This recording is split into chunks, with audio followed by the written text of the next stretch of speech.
Nabawasan na ang provincial buses sa Parañaque Integrated Terminal Exchange o PITX dahil pa rin yan sa epekto ng pagsipa ng presyo ng petrolyo. Paraan daw ito ng provincial bus operators para makatipid sa langis matapos suspindihin ni Pangulong Bongbong Marcos ang taas pasahe sa mga pampublikong sasakyan. Wala naman dapat ipag-alala ang mga uuwi sa Semana Santa dahil magdadagdag sila ng trips sa paparating na Holy Week. Kaya hiling nila sa mga commuter mag-book na ng ticket habang maaga pa para malaman nila kung ilang bus ang i-deploy nila. Magkakaroon naman ng pansamantalang discount sa toll simula March 23. Tatagal yan ng 2 buwan.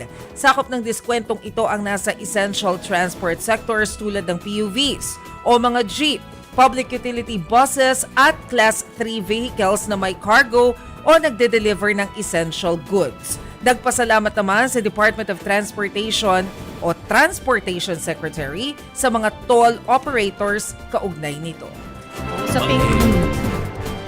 Yes. Yan yung parang dinig ko rin pati yung mga TNVS. So ilan doon ay may mga adjustment din silang gagawin na pamigay na. O sabihin pamigay kundi tulong na doon sa mga motorista natin.